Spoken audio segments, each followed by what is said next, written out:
Hello students, my name is Gandharva Hemant Pednekar, Research Associate, School of Development Studies, Tata Institute of Social Sciences, Mumbai. I will be discussing about the module on natural or physical environment. In this module, we will learn about the spheres of the Earth system, especially focusing on the atmosphere, the lithosphere, the hydrosphere, the cryosphere and the biosphere. The natural or physical environment of the earth consists of all the living and non-living beings on the earth. The environment can thus broadly be divided into two parts: the abiotic environment or the non-living portion of the earth and the biotic environment or the living part of the earth.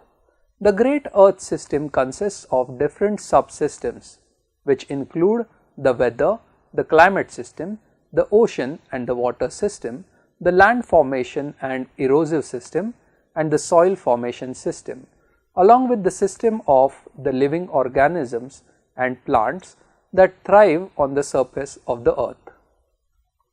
The living organisms must be able to deal with the physical and chemical processes which regulate the natural forces.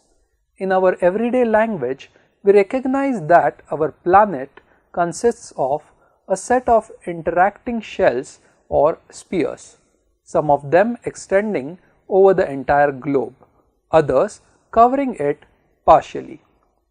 The total Earth system is an open system. This means that there remains a continuous flow of energy with the amount of matter in and on the Earth pretty much fixed and constant. The matter and energy changes its physical form, but so far nothing leaves the earth permanently. Very little new matter can be added to supplement what we use up in one form. The earth system can be chiefly divided into 5 spheres: the atmosphere, the lithosphere, the hydrosphere, the cryosphere and the biosphere. All the spheres are the key earth layers which are interrelated and continue influencing one another. These spheres are not separate and independent segments of our planet but form the main earth system. They are linked together in any one place and over the earth as a whole. The atmosphere. The atmosphere consists of the blanket of air that surrounds the earth. It consists of a mixture of different gases like nitrogen, oxygen, carbon dioxide, etc. It extends from a few meters below the ground on land and reaches to about 60,000 km above the sea level. The atmosphere is most densely concentrated near the Earth's surface. This sphere is an important platform for the flow and redistribution of energy and matter. The flow of heat in this layer leads to weather and climatic change. Composition. It is a mixture of many gases of which nitrogen and oxygen make up the highest of its composition. Nitrogen takes up 78% of the gaseous cover, whereas oxygen accounts for 21% of the distribution. Both of these gases are essentially important for the survival of life on the earth. Oxygen is the gas that we all breathe in, which helps us to burn the calories that we intake. This gives us energy and keeps us active. Oxygen is essentially for not only respiration, whereas it aids in many other chemical processes. Combustion of fossil fuels to get energy for machineries is one of the most important processes that are impossible without oxygen in air. Atmospheric nitrogen is relatively inactive, but when bacteria converts it in its compound can be used by plants. Carbon dioxide is present around 0.04% in dry air, that is 400 parts per million, but this small proportion of this gas has a great climatic influence as well as proves essential for plants. In the process of photosynthesis, plants use carbon dioxide along with water and nutrients from the soil in the presence of sunlight to sustain it. It helps in tissue building and leads to the growth of the plants. Plants are the only living organism capable of producing their own food. Thus, the entire food system depends on them. Carbon dioxide is essential for a greenhouse effect that regulates the temperature on the Earth's surface and permits life to flourish. The shortwave radiation from the sun penetrates through the atmosphere and warms up the Earth. But in return, Earth radiates back the absorbed radiation, but this time in form of longer radiation. The work of greenhouse gases like carbon dioxide is to absorb this radiation and maintain the suitable temperature of the Earth. Without this absorption, the Earth's surface heat would escape into space and our planet would be frigid. Water vapor is another greenhouse gas which helps to regulate the temperature of the atmosphere.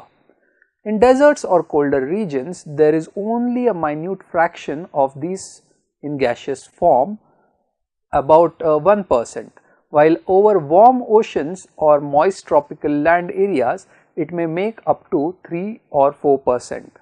Without water vapor, it will be impossible for cloud formation and rainfall. Another important constituent of the Earth's atmosphere is the ozone layer, which is generally found at a height of 15 to 50 kilometers above the Earth's surface. It has a very important work to absorb the harmful ultraviolet radiation that enters with the solar radiation and has deadly consequences like skin cancer. The remaining portion of the atmosphere constitutes of small quantities of the inert gases like sulfur dioxide, oxides of nitrogen, ammonia, methane, carbon monoxide, etc., along with solid particles. Both smoke and dust particles are common especially near an urban area. Salt crystals are found near coastal areas. The solid particles aid in the formation of clouds and raindrops. They are the reason we see the color of the sky as blue and the sunset and sunrise as orange to red. Layers of the atmosphere. The atmosphere is generally divided into 5 parts as the troposphere, the stratosphere, the mesosphere, the thermosphere and the exosphere. Altitude has a major influence on temperature. The bottom layer of the atmosphere is the troposphere. It has an average height of about 12 km, with the maximum over the equator being 16 km to the least above the poles being 8 km. It is where life survives and the layers in which all the weather processes including cloud formation, air circulation, etc. takes place. The temperature usually decreases with the height in this layer. It contains about 80% of the mass of the Earth's atmosphere. The upper break of this layer that separates it from the layer above it is the tropopause. The layer above the tropopause is the stratosphere, which extends up to 50 to 55 kilometers above the Earth's surface. Jet crafts generally fly through the lower layers of this layer.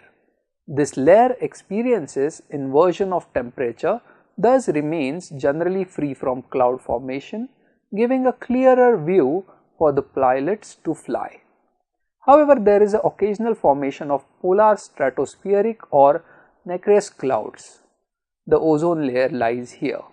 Ozone gas is naturally produced by the action of ultraviolet rays on oxygen, fusing 3 atoms of the gas in a single molecule. The gas shields us from harmful ultraviolet rays.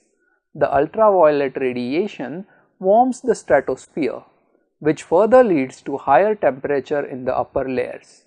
The stratopause demarcates its upper boundary. The next layer above is the mesosphere. It extends between 50 kilometers to the mesopause between 80 to 85 kilometers above the Earth's surface. Temperature again starts decreasing with altitude in this layer.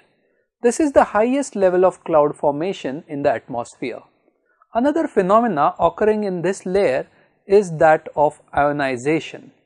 Solar radiation entering the atmosphere breaks up molecules of gases to electrically ionized particles called ions, which help to reflect radio waves in communication technology. The thermosphere, about 80 kilometers above the Earth's surface, extends till the thermopause at an altitude of 500 to 1000 kilometers. The lower part of this layer contains charged up ions, and this part and that of the mesosphere together form the ionosphere. Ionized particles and refracted light create wonderful displays of light called the aurora borealis in the northern hemisphere and the aurora australis in the southern hemisphere.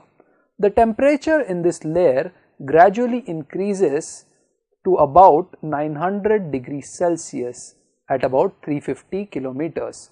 The air is extremely less dense in this layer. The topmost layer of the atmosphere is the exosphere, which extends above the thermosphere to the solar winds.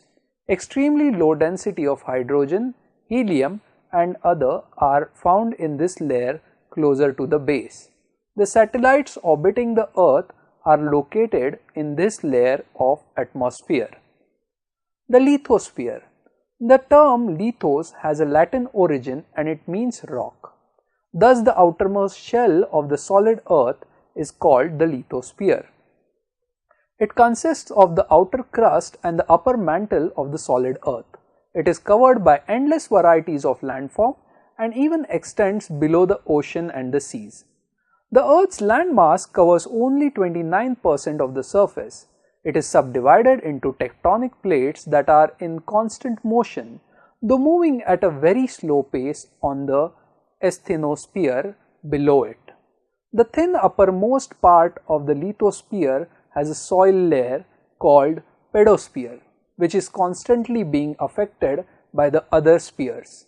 The lithosphere can be divided accordingly as the oceanic lithosphere, or the part below the ocean basin and made of basalt and gabbro, that is 50 to 100 kilometers thick; the continental lithosphere, which is associated with the continental crust, which is made of granite and gneiss, that is 40 to maximum 200 kilometers thick. The tectonic plates move in relative to each other. When two plates collide, it is often accompanied by earthquakes, creating subduction zones where either of the plates sink below each other. There are mid-organic ridges formed as these zones. If two move away from each other, often there is the formation of trench. The lithosphere is quite old. There is constantly new formation of the landmass in different parts of the earth each day. The livable world where permanent settlement becomes possible is called Ecumene. There are 7 continents: Africa, Asia, Europe, South America, North America, Australia and Antarctica. The continents are further divided into countries which have states, districts, towns and villages as their subdivision. These are basically administrative units. Asia is the world's largest continent, whereas Australia remains the smallest. Antarctica remains the frozen continent. Most part of this continent remain uninhabited due to the extremely low temperature. The layer of the soil covering the outer surface of the lithosphere comprises of different textures, from alluvial to loamy, from sands to pebbles and many more. The texture of the soil determines its porosity and composition. Soils rich in minerals are good for agriculture and cultivation of crops. The texture of the soil determines its porosity and composition. Soils rich in mineral are good for agriculture and cultivation of crops. The soil layer contains organic matter decomposed by microorganisms, which turn themselves into humus, which supplies rich nutrients for plants. The plants in turn bind the soil with their roots, which in turn prevents it from washing away. The land masses in contact with the moving air, water and organic forms, or under the influence of gravity, are continuously being affected by the weathering force of these agents. The huge structures are slowly broken down into less complex structures, which in turn are transformed further into finer particles that result into soil formation. The particles are transferred from one place to another by the erosive force of the same natural forces. The hydrosphere. This sphere of the Earth's system constitutes of all the water bodies on the Earth's surface. They constitute about 71% of the total Earth's surface.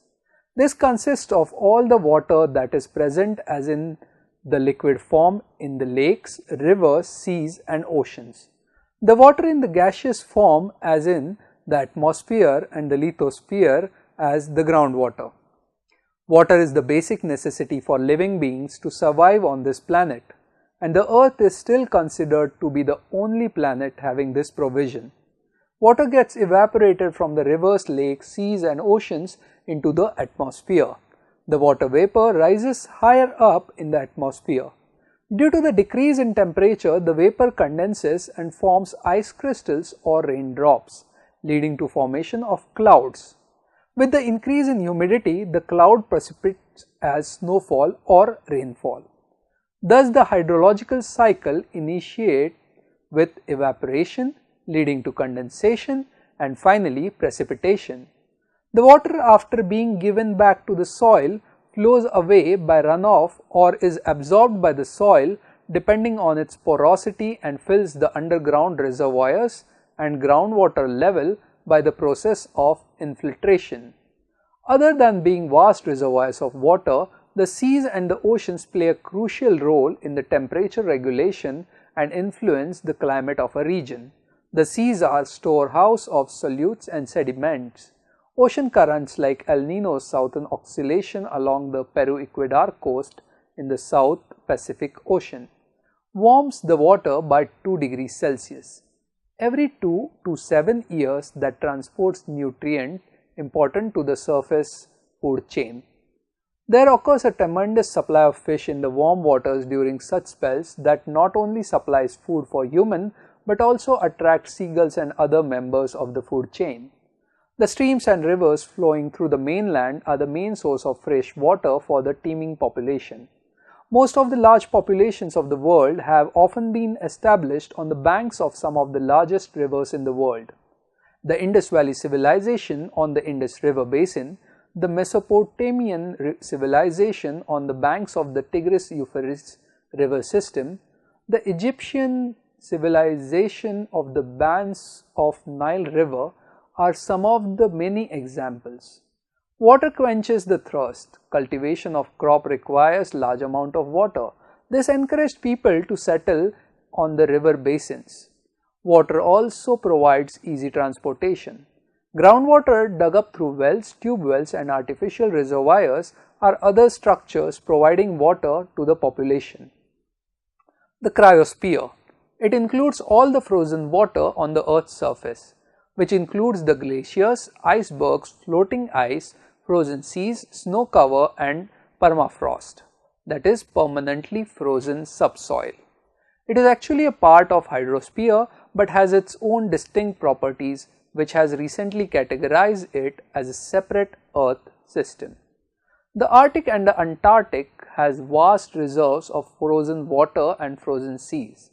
According to the National Oceanic and Atmospheric Administration US, the areas of snow or ice which are subject to temperature below 32 degree Fahrenheit for at least a part of the year compose the cryosphere.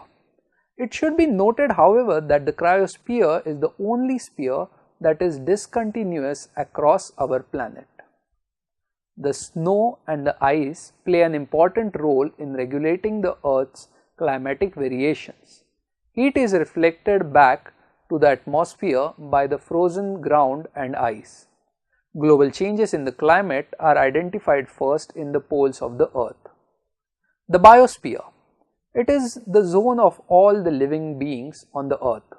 This includes all the vegetation, animals and human beings.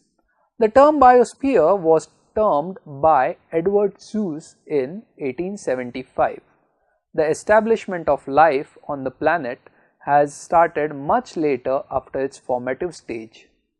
It has been found that perhaps the first life originated in the primitive ocean and then spread to fresh waters.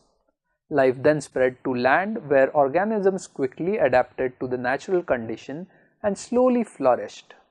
Homo sapiens originated much later. Plants are the only living organisms capable of producing their own food. All the rest of the animals depend on them to get nutrients for their growth. There are herbivores that depend on these plants for their food. As we go up the food chain, there is occurrence of carnivorous animals that depend on other animals as their food. After they die, their bodies are again decomposed by the microorganisms and are given back to the soil, which is used up by the plants as nutrients for growth. Everything in this system goes along like a cycle. Aquatic habitats occur in oceans and freshwater streams and lakes. Terrestrial habitats occur on ground. Every part of the earth features a form of life. Living organisms are distributed from the poles to the deserts. Maximum and diverse population of species can be found in the tropics. From singular celled organisms to blue whales reaching to around 24 meters or more are distributed throughout the earth. Life forms live in every part of the earth, including deep underground, deepest part of the oceans, high up in the atmosphere, hot springs, and even inside another living being as a parasite. The biosphere has been divided into a number of biomes, characterized by similar flora and fauna. These are separated by latitudes.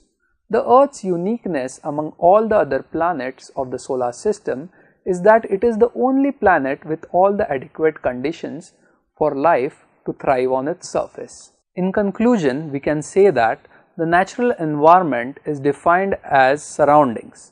The 5 spheres are the main Earth layers, but also there are spheres within the Earth's surface.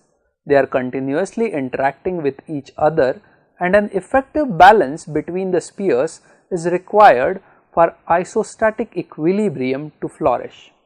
Humans are one living organism that interacts with all forms of the ecosystems. They have the ability to bring around changes in the environment according to their needs. In this way, ultimately, an ecosystem is altered on the whole. When this altercation reaches a point of maximum change from the original situation, the system gets no time to replenish itself. With course of time, it fails as a complete system and faces abnormal consequences. Species vanish, drought and famine occur, climate changes and changing weather pattern leads to untimely rains or heat leading to floods or extreme temperature hazards. Human population, animals and plant species are affected, and if this untimely overutilization of natural resources is not controlled, this will ultimately lead to extinction of the entire civilization on the Earth's surface. The Earth system will lose its unique feature of life forever. Thank you.